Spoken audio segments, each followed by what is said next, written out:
syarat nilai guna atau utility. Yang kedua ada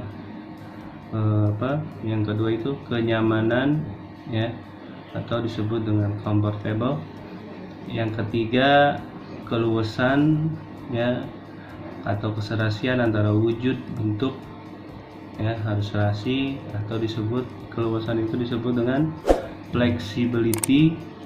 Dan yang keempat harus keamanan, harus ada nilai amannya atau disebut safety. Dan yang kelima harus ada unsur keindahan, yaitu sekarang kita dalam proses penciptaan produk ya.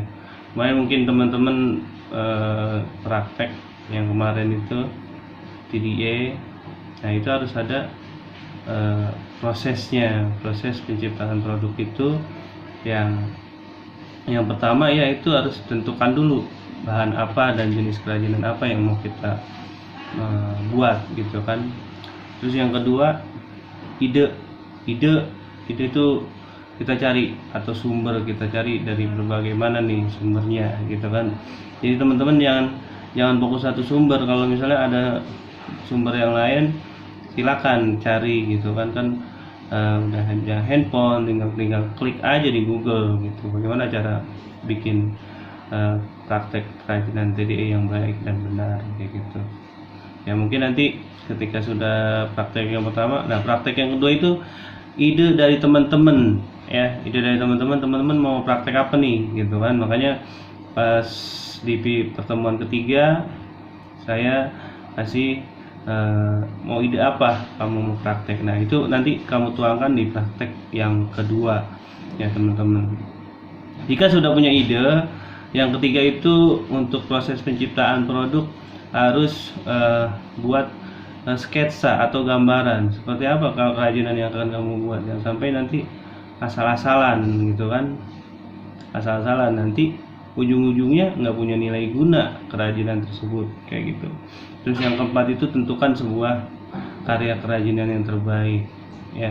Jadi ketika udah sketsa sudah jadi, nih yang bagus itu yang mana nih gitu kan. Ada dua sketsa gambar yang kamu udah bikin, nih yang cocok yang mana nih gitu kan. Misalnya tas buat anak-anak yang cocok tuh seperti apa motifnya, tas buat orang dewasa seperti apa. Nah itu nanti tentukan karya kerajinan yang terbaik itu. Nah setelah itu udah selesai, baru kamu siapkan alat dan bahan ya. Alat dan bahan kamu siapin apa aja yang dibutuhin nah buat kerajinan. Terus yang keenam itu baru proses pembuatan karya kerajinan. Jadi kan sudah bahan dan alat itu sudah ada, baru kamu buat pembuatannya dimulai ya. Terus yang ketujuh harus ada evaluasi ketika barang atau kerajinan kamu sudah jadi. Nih yang kekurangan apa nih, terus ada tahap evaluasinya.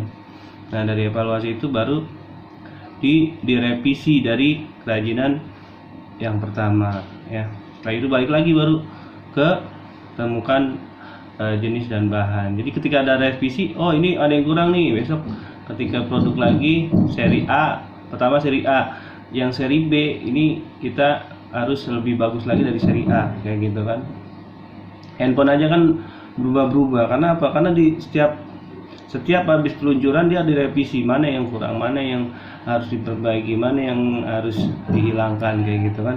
Itu handphone itu kayak handphone kan nggak pernah ada matinya, terus direvisi. Begitu juga kerajinan, kamu revisi terus kalau misalnya ada yang kurang. Yang ketika kamu bikin kerajinan harus ada revisinya. Seperti itu teman-teman ya.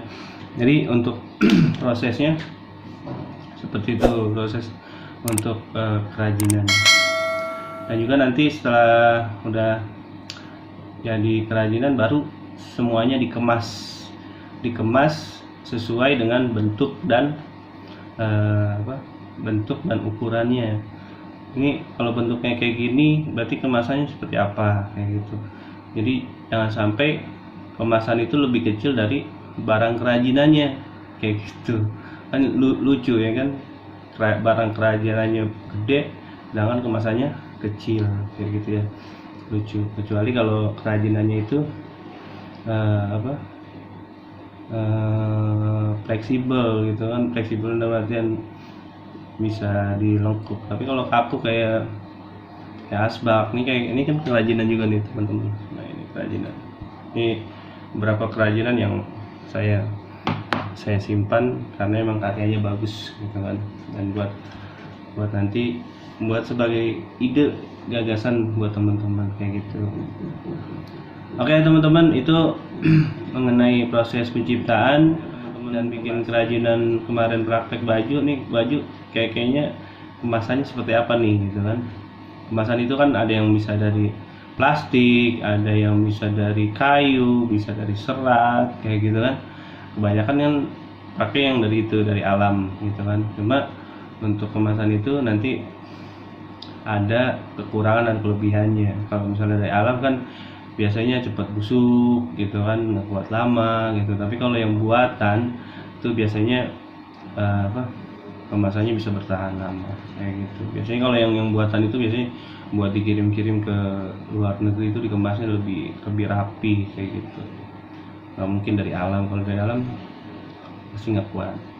Oke teman-teman, nanti selanjutnya bisa dicek gambar-gambar yang ada di kanan kiri kamu nih, yang di saya ini ntar ada keluar gambar, kamu cek aja ya.